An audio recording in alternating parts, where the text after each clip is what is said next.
You grew up in a musical household. Can you talk about music in your family when you were a kid? I think it was no more musical than the average.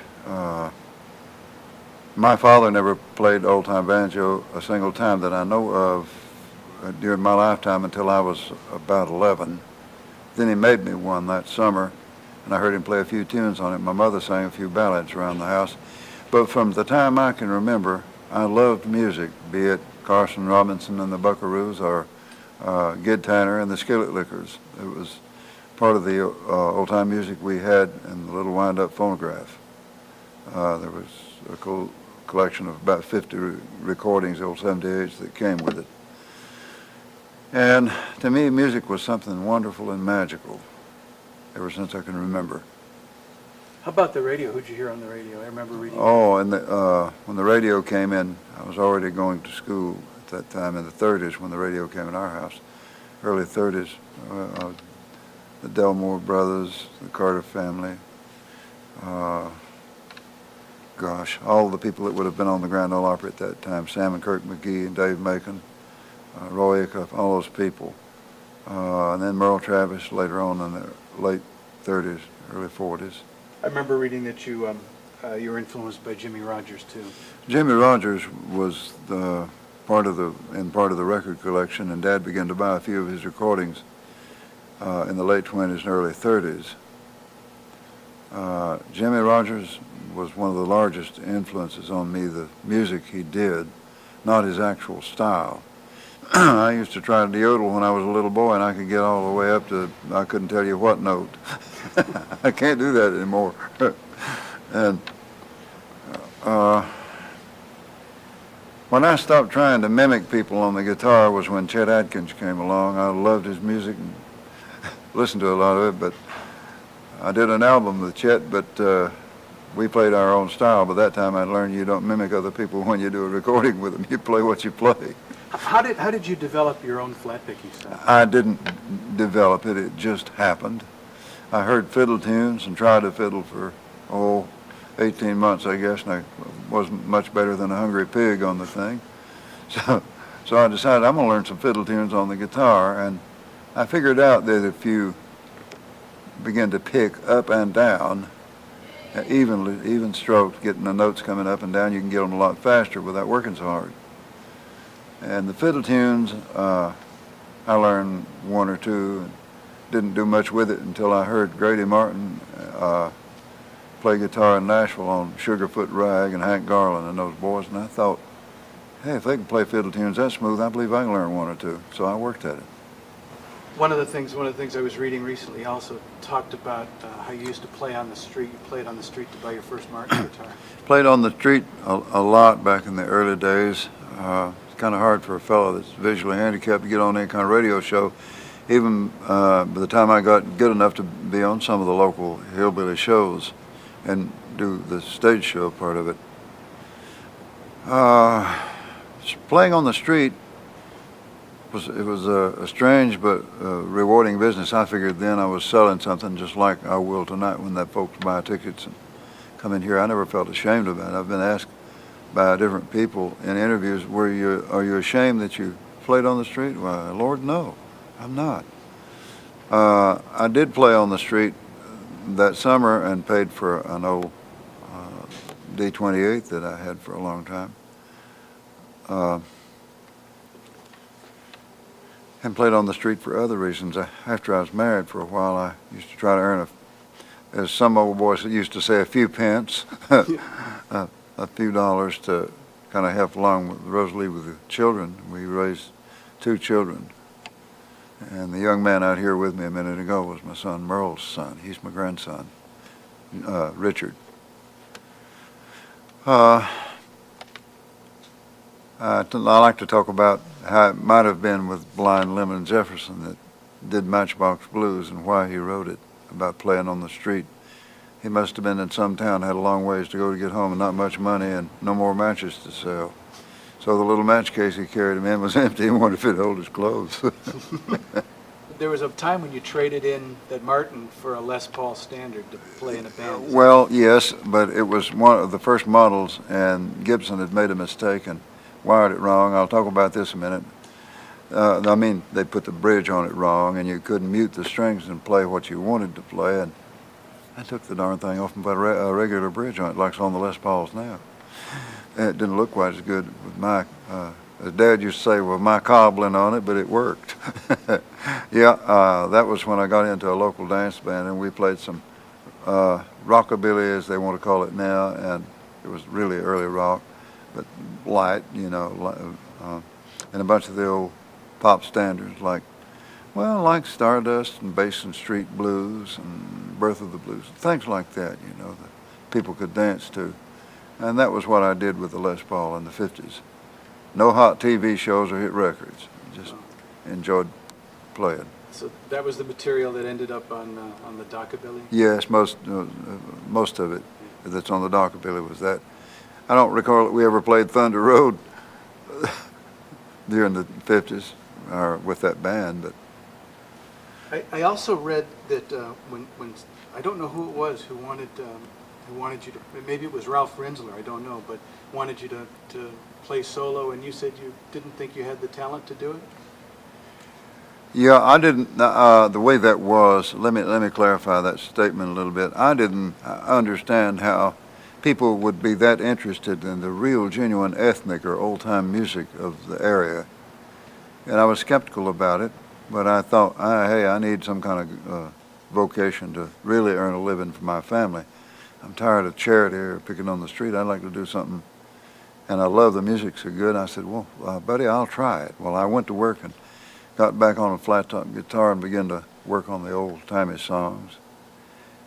And to my surprise, and it was a little scary, I'd sit on the stage at a folk festival and play to 1,500 or 3,000 people. And you could hear a pin drop sometimes, unless there was city noise. And man, it was a little scary to get used to that. You knew they were going to hear every mistake you made. Could you talk a little bit about traditional music for me? I don't know hardly what to say. I'm not a musicologist. I love everything from ballads to fiddle tunes. This is about as good as I'll do with that question. Mm-hmm. I love everything from ballads to fiddle tunes, and I had to learn a lot about programming from the stage with Ralph Rensler and what not to play in the days of real folk revival. I loved everything in traditional American music, the ethnic music, if you will, from fun songs like Froggy Went A-Courtin' to serious ballads that told sad stories like the song about the Scottish fellow Geordie, changed to Georgie when it got to America, where it tells about he stole the king's horses, and at that time, and this is an awful thing, but this is the way it was in the Old West too. They hanged the boy for stealing the horses. And all the ballads that express the joys and sorrows and the in-betweens of people's plight in life. That was the main thing I liked about the music, the lyrics, and the melodies. It was just love of music. Were you surprised at first at the how positive and powerful the audience reaction was? Very surprised. That was what really floored me. They're going to hear all my mistakes, but boy, once you realize they really cared about it, and if there was if you want to look at a piece of antique furniture, if there was a nick and a scratch here and there in the music, they didn't mind at all. They wanted to hear you play the old things. So I got in there and worked on it. Things like Mattie Groves, the ballad of Mattie Groves. That was a tough one, but I did my guitar arrangement on it and worked it out. That thing's 5 minutes and 30 seconds long, but it tells the tale. That period, the 60s, the folk revival was a really special time, wasn't it?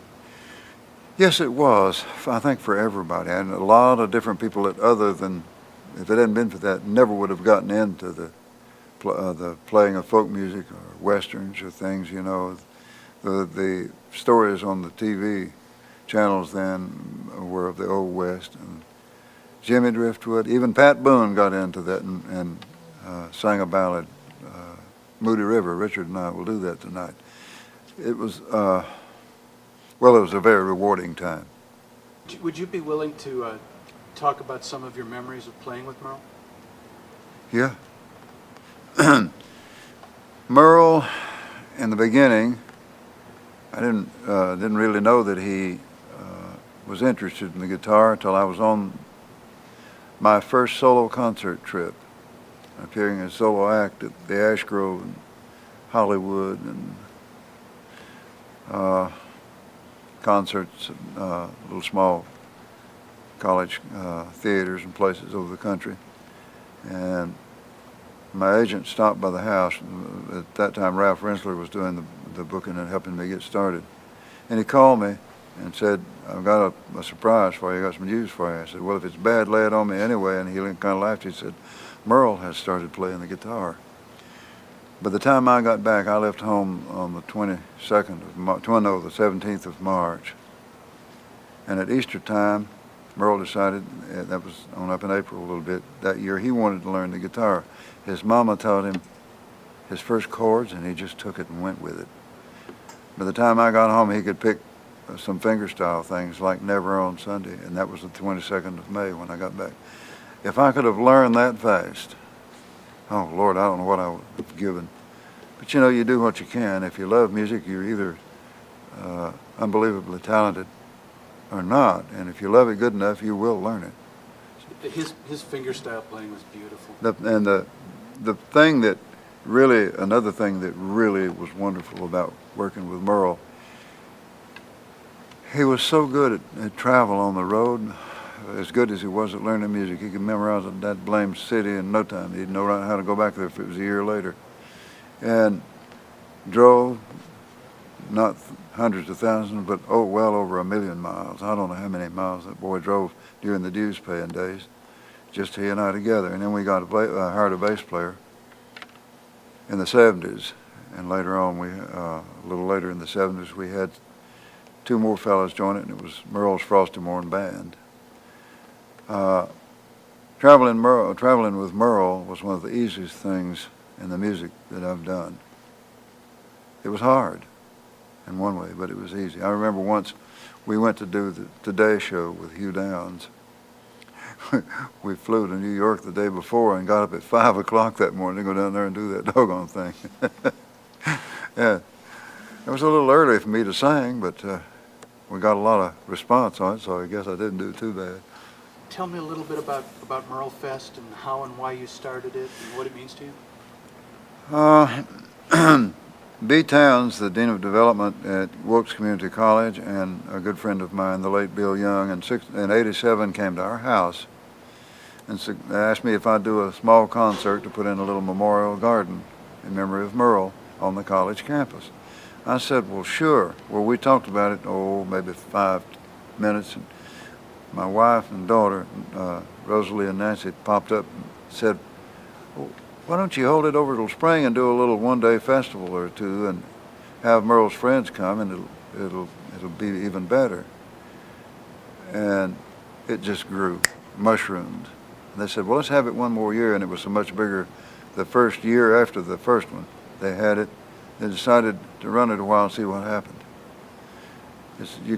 I can't think of a better memorial to someone than they have done, and the festival is family oriented. I don't know if either of you have ever been there or not, but that was my suggestion, along with my wife and daughter, that we keep it family oriented. And they don't, if they can help it, they keep alcohol out of there.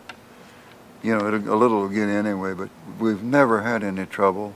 Children go to little craft shows, petting farm, all kinds of things. And its success is management, it's well managed, and the purpose of it, the reason it's being done, and the music. You know, there's some good ingredients there. Besides music, what things are important to you? What are the values that you think are important? Honesty, decency, love of family, and home are the three. Those are the three, and I don't know. I don't like the road and travel, but I love the music, and I still do some of it for 2 reasons. Because I love the music, and I'd like to keep the savings short up enough till I don't have to spend all of them before. I don't know when. You know, a fellow don't know what'll happen. at my age, I'm 76, and I'm still playing a few jobs. Nothing like what I did, but I'm doing a few. And I'll keep on. I don't know, I may have evaded your question slightly there, the answer. Not a bit. You can evade this one too if you like. The other night I was watching one of the Stefan Grossman tapes, and on one of them you do an a cappella version of Amazing Grace. And I listened to that and listened to the last line, was blind but now I see, and wondered if when you sing that song it has a special meaning to you. It has two meanings, yes. When I leave this world, and these are my honest feelings, I'll be able to see like you can, only maybe more perfect. But blind but now I see meant you were in darkness as far as high morals and caring about why he went to the cross for us. And I understand that. I see it in my heart and mind. And that's the exact values, reason that means so much to me. Those are the two things.